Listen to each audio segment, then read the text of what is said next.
Testemunho de fé e milagre. A cura da sarcoidose no culto da congregação cristã no Brasil. O início da batalha, um diagnóstico que abalou a família.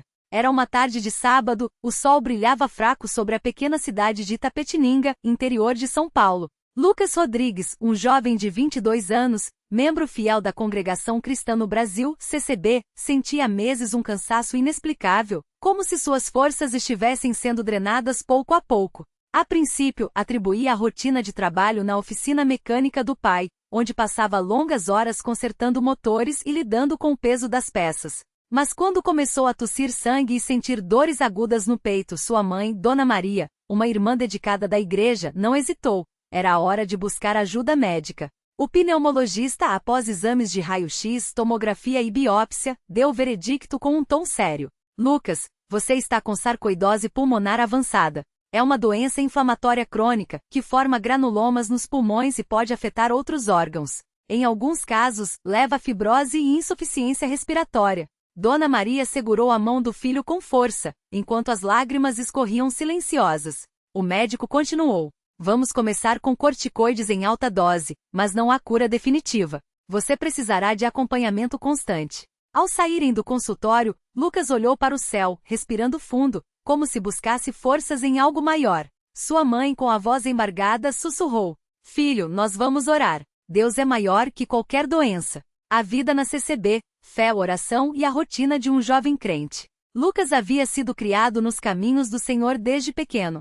Seu avô, irmão João, era um ancião respeitado na congregação local, homem de testemunho firme que sempre dizia: a fé não é só para os domingos, meu filho. É para cada respiro, cada passo, cada prova.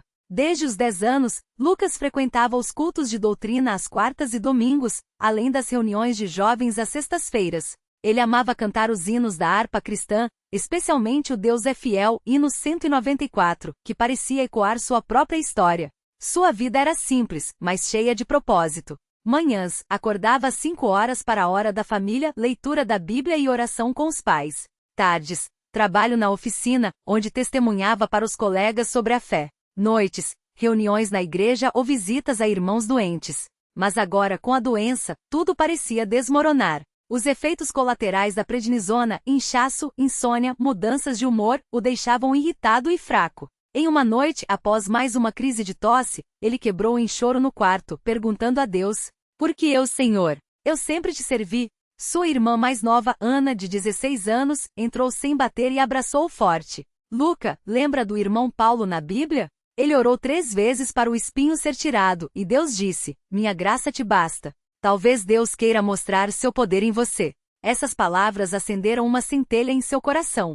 A decisão, buscar o milagre no culto de oração. Na quinta-feira seguinte, durante o culto de oração, um momento sagrado na CCB, onde os irmãos se reúnem para interceder uns pelos outros, Lucas sentou-se ao lado do pai, irmão Carlos, um diácono de longa data. O presbítero responsável, irmão Manuel, um homem de fé inquebrantável, anunciou: irmãos, hoje temos um jovem entre nós que está passando por uma prova difícil. Lucas, vem à frente. Com pernas trêmulas, Lucas avançou. O templo, simples mas cheio da presença de Deus, estava em silêncio reverente. As irmãs vestidas de branco, com seus véus cobrindo a cabeça, oravam em voz baixa. Os homens de ternos escuros mantinham as cabeças baixas em súplica. Irmão Manuel empurrou as mãos sobre sua cabeça e começou a orar com autoridade espiritual.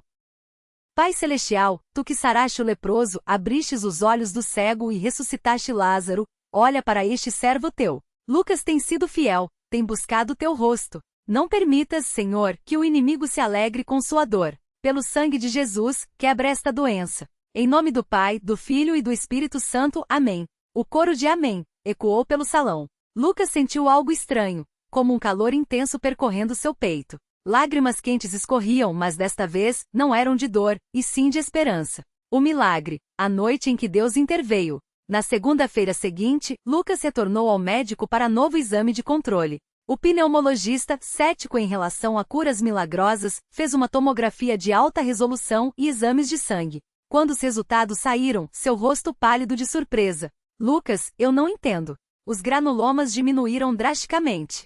Sua saturação de oxigênio está normal, e os marcadores inflamatórios caíram para níveis quase indetectáveis. Isso não é possível em tão pouco tempo com corticoides sozinhos. Lucas sorriu, enquanto Dona Maria louvava a Deus em voz alta no consultório. É Jesus, doutor. Ele o sarou. O médico sem jeito balbuciou. Bom, continue o tratamento, mas parabéns. Mas Lucas sabia a verdade. Aquele não era um parabéns para a medicina, mas um testemunho do poder de Deus. O testemunho que abalou a congregação. No domingo seguinte, durante o culto solene, Lucas foi chamado para dar seu testemunho. Com a harpa cristã nas mãos, ele subiu ao púlpito, visivelmente emocionado. A congregação, lotada como sempre, pois na CCB não se falta ao culto, ouvia em silêncio sagrado. Irmãos, eu vim aqui hoje para glorificar a Deus. Há um mês, os médicos disseram que minha doença era crônica, que eu teria que conviver com ela pelo resto da vida. Mas Deus, em sua misericórdia, me tocou no culto de oração. Hoje estou aqui curado não pela medicina, mas pelo poder do nome de Jesus. Um murmúrio de louvor percorreu o salão. As irmãs choravam, os irmãos levantavam as mãos em ação de graças. O presbítero regional, irmão Silas, um homem de barba branca e voz grave, levantou-se e disse: Isto é o Evangelho, irmãos. Deus ainda opera milagres. Assim como curou o paralítico em Cafarnaum, assim como ressuscitou a filha de Jairo, ele continuou mesmo. O coro então entoou o hino 200, Glória a Deus nas alturas, e até os não crentes que estavam presentes sentiram a unção. Os desdobramentos, uma vida transformada. Nos meses seguintes, a vida de Lucas virou um testemunho vivo. Na oficina. Seus colegas de trabalho, anticéticos, começaram a perguntar sobre sua fé. Um deles, Rafael, um rapaz que beia e vivia em festas, foi convidado para um culto e, após ouvir o testemunho, aceitou a Jesus. 2. Na família. Sua tia, Dona Rosa, que havia se afastado da igreja, voltou a frequentar os cultos após ver o milagre. Seu primo, Tiago, que usava drogas, procurou os irmãos mais velhos e pediu oração, iniciando uma jornada de restauração. 3. Na congregação. O número de jovens nas reuniões de sexta-feira aumentou. Muitos doentes passaram a buscar os cultos de oração com mais fé. Até mesmo o médico da cidade, após examinar Lucas, começou a questionar sua descrença e foi convidado para um estudo bíblico. Os desafios, fé em meio às provações. Mas nem tudo foram rosas. Alguns desafios surgiram. Inveja e murmuração. Alguns irmãos, por inveja do destaque, começaram a questionar sua cura. Será que não foi só remissão espontânea? Diziam em voz baixa. Lucas, porém, manteve-se humilde respondendo: se foi, então Deus usou a remissão. O importante é que ele foi glorificado. Tentações do mundo. Antigos amigos o chamavam para baladas, dizendo: agora que estás bom, vem curtir. Mas Lucas respondeu com a palavra: meu corpo é templo do Espírito Santo. Não voltarei atrás. Aprovação da família. Seu tio, seu Antônio, um homem amargurado que nunca aceitou o evangelho, zombou: esse milagre foi só na tua cabeça, menino. Lucas, porém, orou por ele em silêncio, e meses depois, seu Antônio adoeceu gravemente.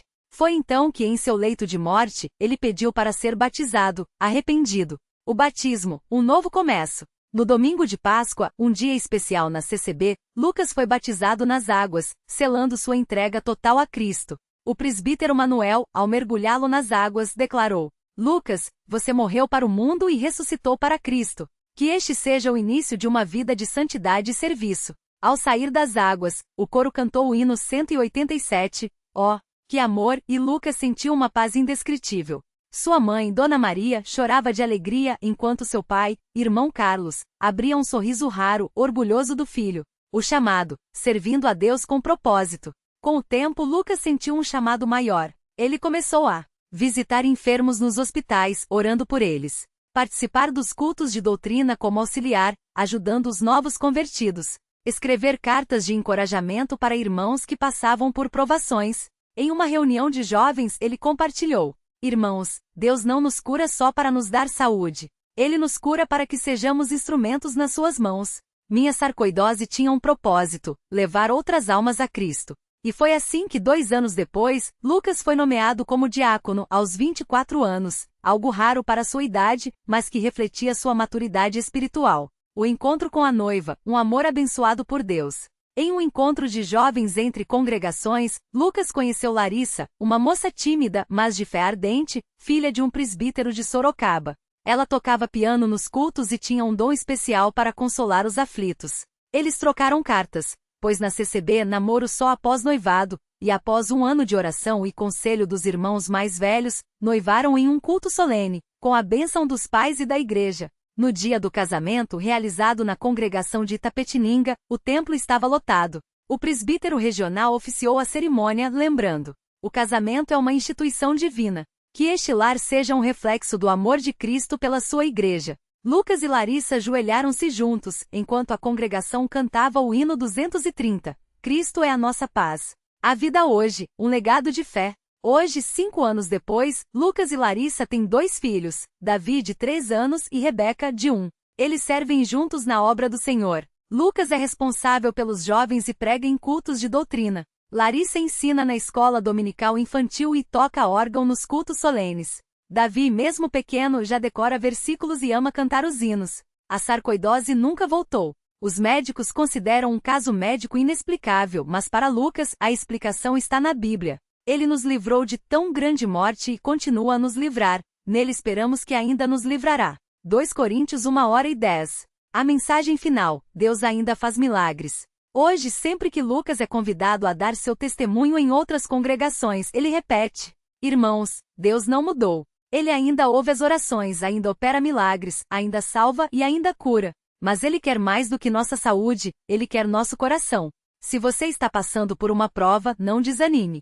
Jejuem, orem, busquem a face do Senhor. Ele virá em seu socorro. E assim, a história de Lucas continua inspirando gerações na congregação cristã no Brasil, provando que mesmo nos dias de hoje, a fé que move montanhas ainda existe. Glória a Deus. Amém. Pessoa feliz levantando as 2 mãos. Testemunho CCB. A cura da sarcoidose e a fé que transforma vidas. Continuação, uma jornada de fé, milagres e transformação na congregação cristã no Brasil, o dia em que a igreja se uniu em oração. A notícia da doença de Lucas se espalhou rapidamente entre os irmãos da congregação. Não era apenas mais um caso de enfermidade, era um jovem cheio de vida, dedicado ao serviço do Senhor, que agora enfrentava uma batalha que os médicos não sabiam como vencer. A sarcoidose, uma doença inflamatória crônica que podia afetar pulmões, pele, olhos e até o coração, havia se manifestado de forma agressiva em seu corpo. Os exames mostravam lesões nos pulmões, fadiga extrema e uma fraqueza que o impedia de realizar até as tarefas mais simples. Naquela terça-feira, após o culto solene, o presbítero João, homem de barba branca e voz firme, mas olhos cheios de compaixão, reuniu os irmãos mais velhos na sala dos cooperadores. Irmãos, o Lucas está muito fraco. Os médicos disseram que se não houver melhora, ele pode precisar de tratamentos fortes, com efeitos colaterais graves. Mas nós sabemos que há um que é maior que qualquer doença. Ele abriu sua Bíblia desgastada, folhas amareladas pelo tempo, e leu em voz alta: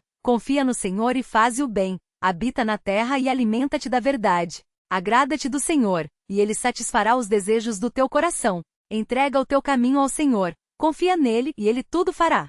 Salmo 37. 3, 5. O irmão Antônio, um homem simples que trabalhava como pedreiro e sempre chegava cedo para arrumar as cadeiras do salão, levantou a mão com timidez.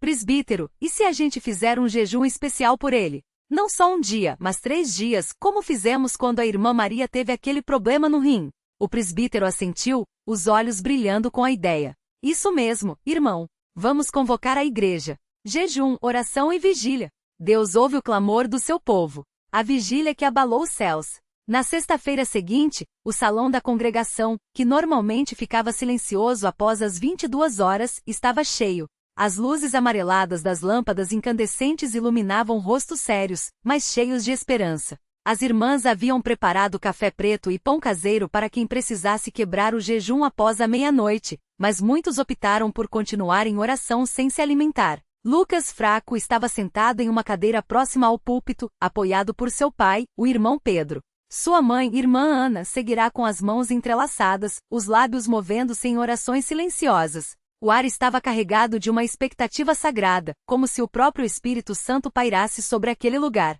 O presbítero subiu ao púlpito e, com voz emocionada, começou: irmãos, estamos aqui não por nós mesmos, mas por nosso irmão Lucas.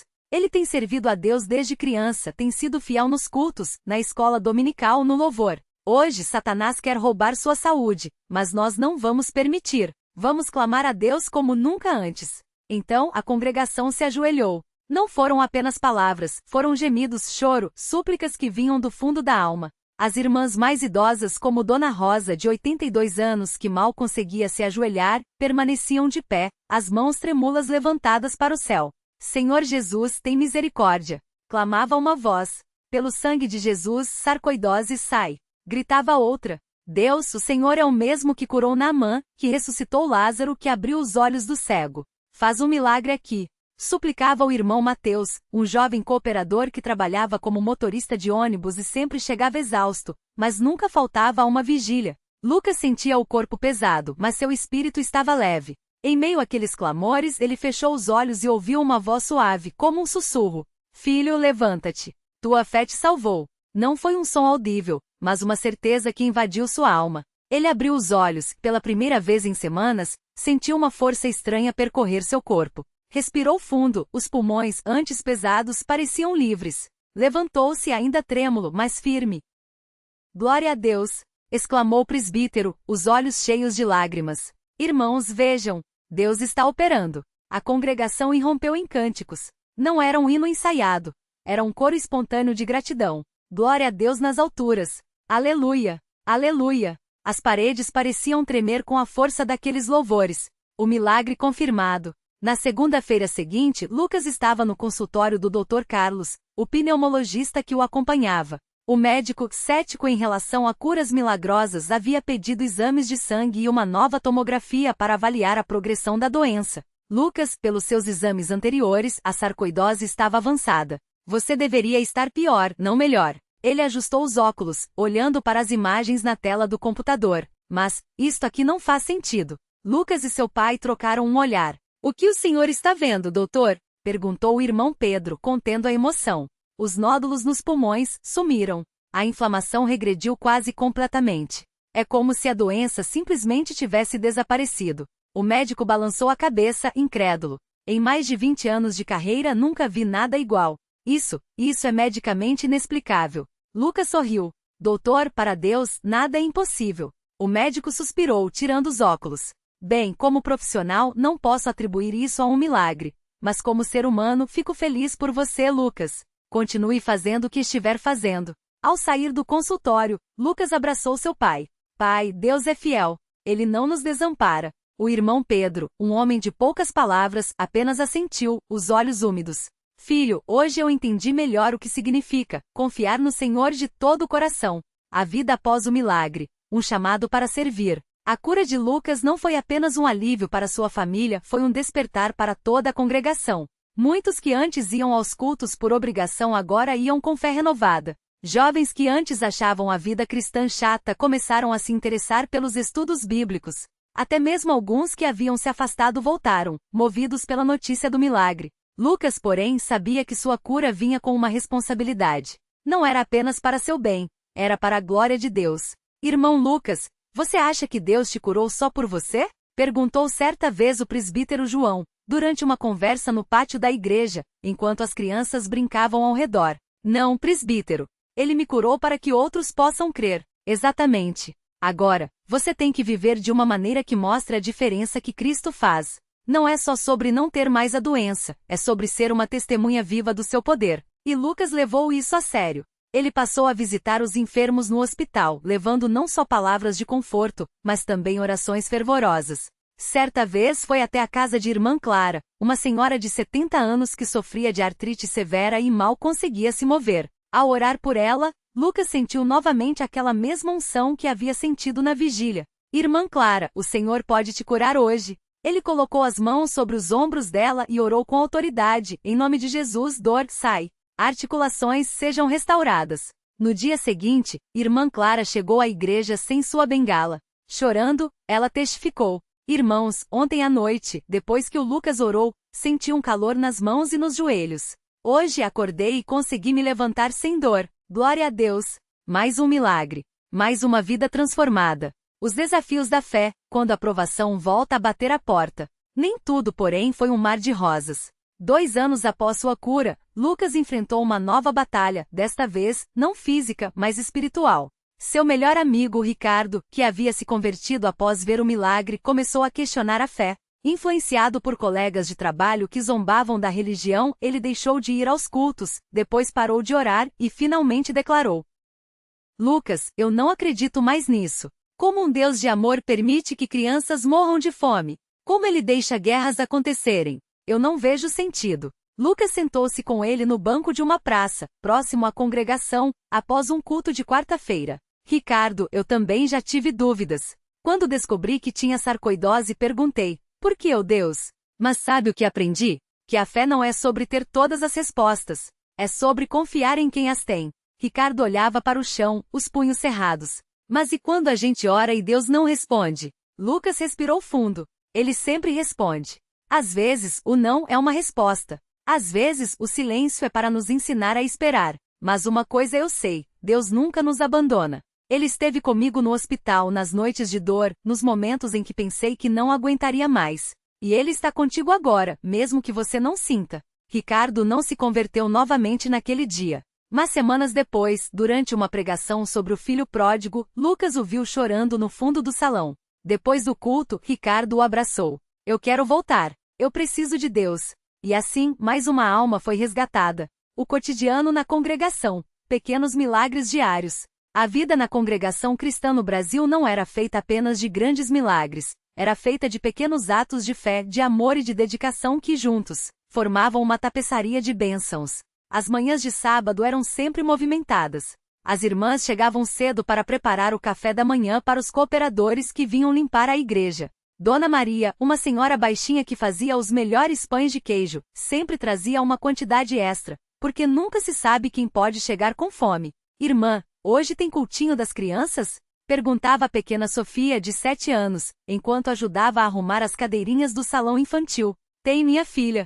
E você vai cantar Jesus Amigo, não é? Sofia sorria, orgulhosa por ter decorado a letra. Os cultos solenes eram sagrados. O silêncio antes da pregação era quase palpável. Os irmãos chegavam com suas Bíblias, muitos com anotações nas margens, frutos de estudos durante a semana. O presbítero lia os textos com voz firme, e quando anunciava o hino, todos se levantavam, mesmo os mais idosos, apoiados em suas bengalas. Cristo é a minha vida, minha luz, meu guia cantavam, e as vozes se uniam em harmonia, como se o próprio céu se abrisse para ouvir. As quartas-feiras eram dias de oração. Muitas vezes as luzes da igreja ficavam acesas até tarde, com irmãos ajoelhados, intercedendo uns pelos outros. O irmão Tiago, um homem que havia sido alcoólatra antes de se converter, sempre chegava com uma lista de nomes, familiares, amigos, pessoas que ele havia conhecido nas ruas e que precisavam de salvação.